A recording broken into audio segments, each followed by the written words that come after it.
Hello everyone, my name is Aslanbek Murzahmetov, a senior lecturer at the Department of Information Systems and its Information Communication Technologies course. Today we talk about cybersecurity.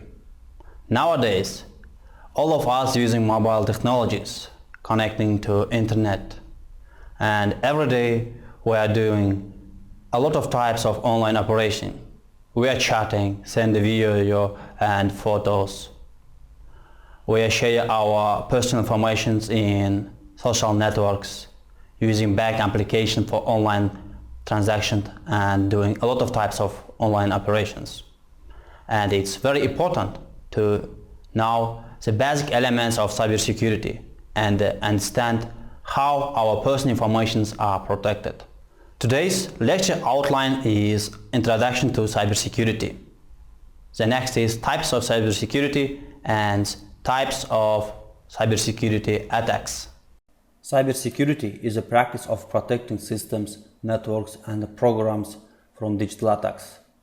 The goal of cybersecurity is to give people the freedom to enjoy computer networks without the fear of compromising their rights and interests. A successful cybersecurity approach has multiple layers of protection spread across the computers, networks, programs, or data that one intends to keep safe. In organization, the people, process, and the technology must all complement one another to create an effective defense from cyber attacks. So, the goal of cybersecurity is to give people the freedom to enjoy computer networks without the fear of compromising their rights and interests. Users must understand and comply with basic data security principles like choosing strong passwords, being wary of attachment in a mail, and backing up data. Why is cybersecurity important? In today's connected world, everyone benefits from advanced cyber defense programs. At an individual level, a cybersecurity attack can result in everything from identify thefts to extortion attempts to the loss of important data like family photos or videos from your mobile phone. Everyone relies on critical infrastructure like power plants, hospitals, and financial service companies. Securing these and other organizations is essential to keeping our security functioning. Let's talk about types of cybersecurity. The first one is antivirus and anti-malware softwares. The next one is application security. The next is behavioral analytics. And we also know about data loss preventions. We know about ML security, firewalls, and one of the most types of cybersecurity is mobile devices securities. So let's talk about this in details. So types of cybersecurity. The first one is antivirus and anti-malware softwares. Sometimes malware will infect a network but lie dormant for days or even weeks. The best anti-malware programs not only scan for malware upon entry, but also continuously track files after hard to find anomalies, remove malwares, and fix images. Next one is application security. Any software you use to run your business needs to be protected, whether your IT staff builds it or whether you buy it. Unfortunately, any application may contain holes or vulnerabilities that attackers can use to interact with your network. Application security improves the hardware, software, and processes you use to close those holes. Next one is behavioral analytics. To detect abnormal network behaviors, you must know what normal behaviors looks like. Behavioral analytics tools automatically discern activities that deviate from the norm. Your security team can better identify indicators of compromise that poses to a potential problem and quickly remind this. And the next one is data loss prevention, or DLP in a short. Organizations must make sure that their staff does not send sensitive information outside the network. Data loss prevention technologies can stop people from uploading, forwarding, or even printing critical information in an unsafe manner. And the next one is email security. So email security gateways are the number one threat vectors for security breach. Attackers use personal information and social engineering tactics to build phishing campaigns to define persons and send them to sites serving up malware. An email security application blocks incoming attacks and controls outbound message to prevent the loss of sensitive data. And the next is firewalls. Firewalls put up a barrier between your trusted internet network and the untrusted outside network, such as the internet. They use a set of defined rules to allow or block traffic. A firewall can be hardware, software, or both.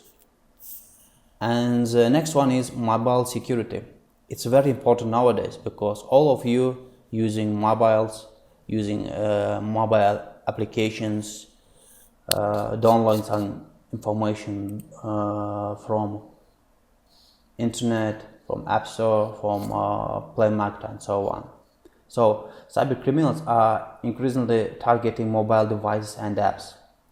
Within the next 3 years, 90% of IT may support corporate application on personal mobile devices. Of course, you need to control which devices can access your internet.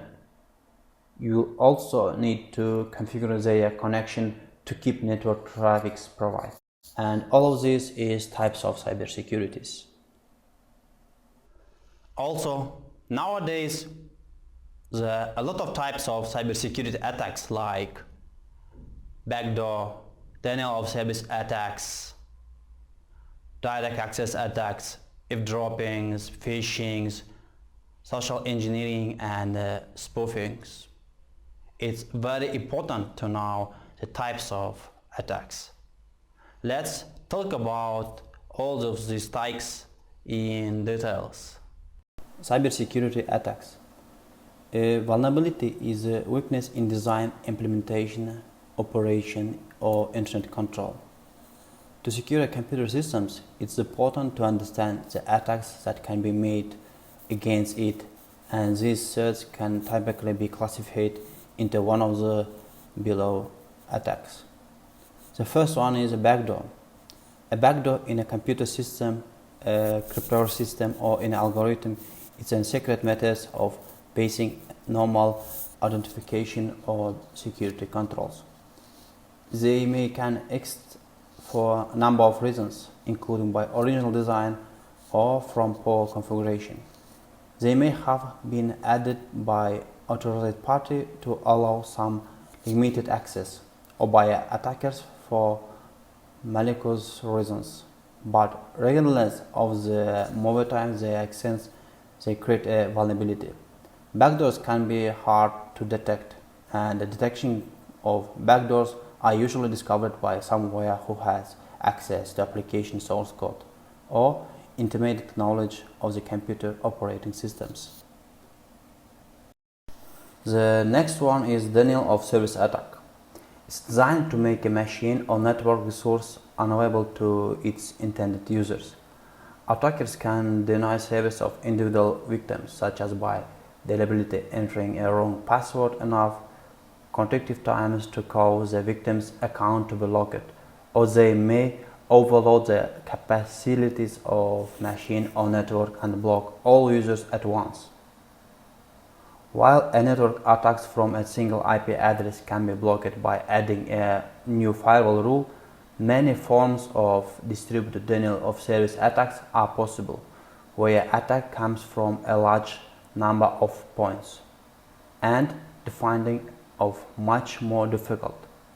Such attacks can originate from by the zombie computers and botnets, or from a range of other possible techniques, including reflection and amplification attacks, where innocent systems are fooled into sending traffic to their victim.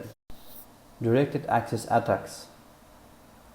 Unauthorized user gaining physical access to a computer is most likely able to directly copy data from it.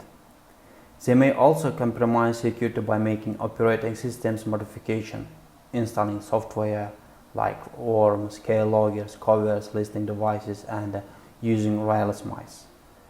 Even when the system is protected by standard security measures, this may be able to bypass it by booting another operating systems or tools form as a CD-ROM or other bootable media.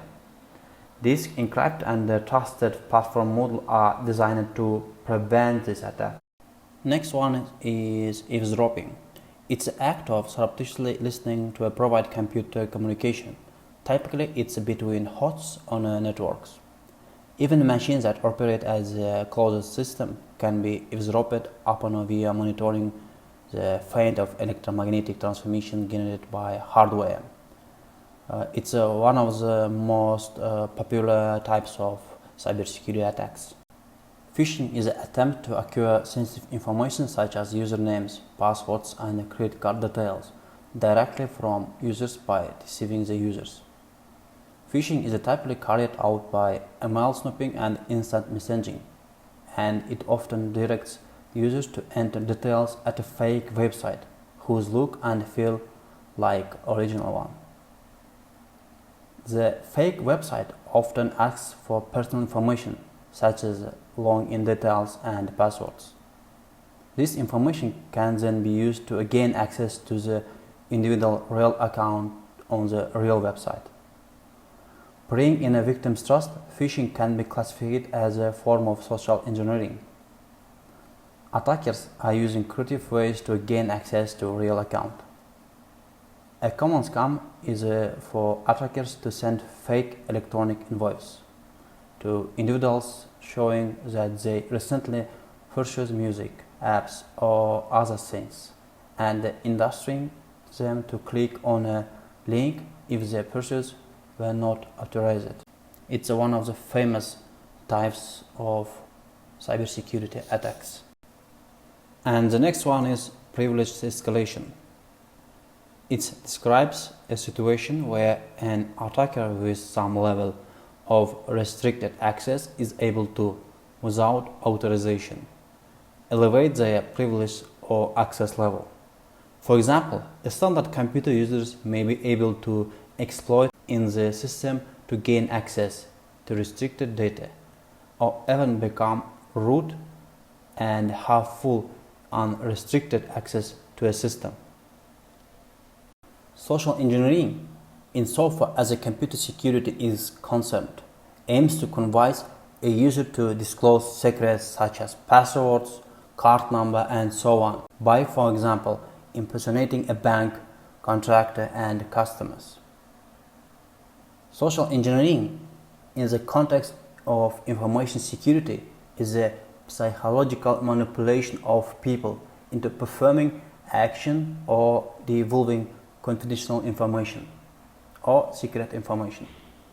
A common scam involves fake emails sent to account and finance departments. It's very important nowadays because all of us nowadays have social networks, all of us are using mobile devices, using internet technologies, and so on. Spoofing is an act of masquerading as a valid entity through falsification of data such as IP address and username in order to gain access to information or resource that one is otherwise unauthorized to obtain. There are several types of spoofing, including email spoofing, IP address spoofing, MAC spoofing, and biometric spoofing, where an attacker products to fake biometric symbol to pose as another users. It's very important nowadays. Let's talk about attacker motivations. As with physical security, the motivational branches of computer security vary between attackers. Some of them vandals, some of them activists, and other is criminal looking for financial gain. Additionally, recent attacker motivation can be traced back to extremist organizations seeking to gain political advantage or disrupt social agendas.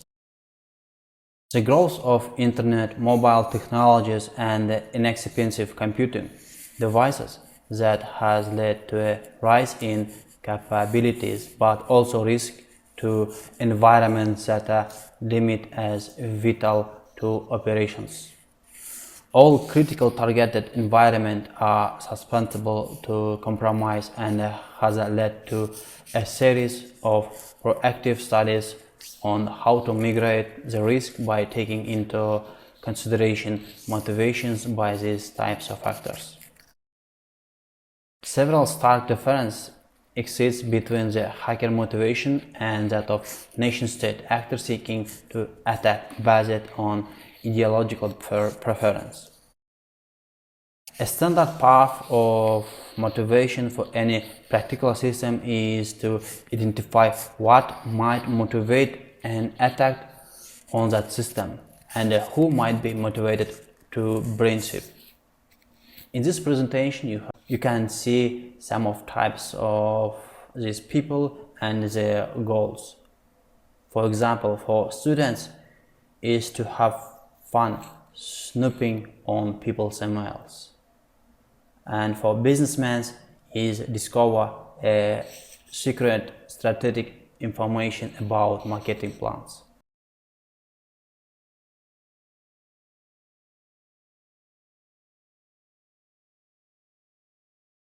Dear students, if you have some questions, you can email me.